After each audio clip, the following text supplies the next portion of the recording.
இப்போ அன்புமணி அவர்கள் திமுக அரசை கடுமையா விமர்சிச்சுட்டு வராரு.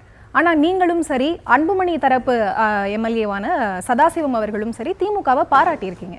இதை எப்படி புரிஞ்சுக்கணும்?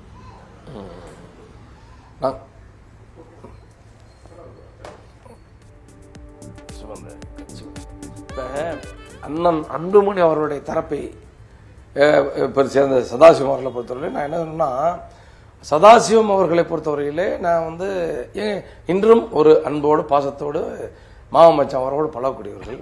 அவருடைய உணர்வு எப்படிங்கிறது எனக்கு தெரியாது.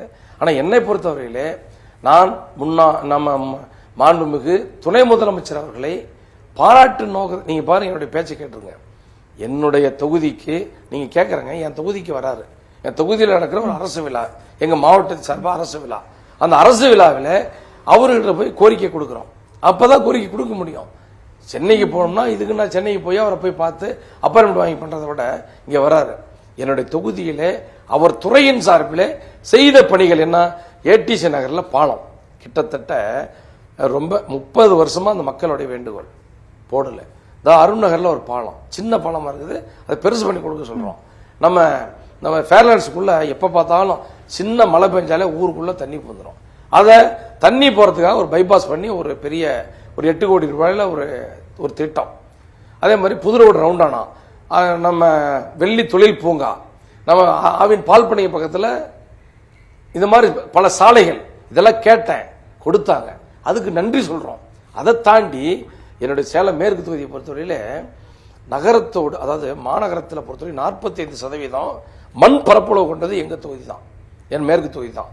இந்த தொகுதியை பொறுத்தவரை அடிப்படை வசதிகள் ரொம்ப குறைவாக இருக்கிறது. சின்ன சின்ன சாலைகள்லாம் இருக்குது, காங்கிரீட் ரோடு போடல. இது அவர் அதே மாதிரி டிச்சு போடணும்.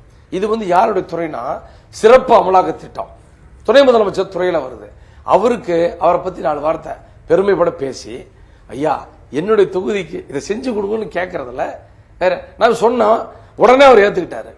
50 கோடி ரூபாய் நிதி, சிறப்பு நிதி கொடுங்கன்னு சொன்னோம். உடனே அதை நம்முடைய மாண்பு முதலமைச்சர் கேட்டு நான் அந்த நிதியை பெற்று தருகிறேன்னு சொல்லியிருக்கிறார். இதுதாங்க, இதுக்காக தான் அந்த அரசு விழாவில் போய் 4 வார்த்தை பேச வேண்டியதாக போச்சு.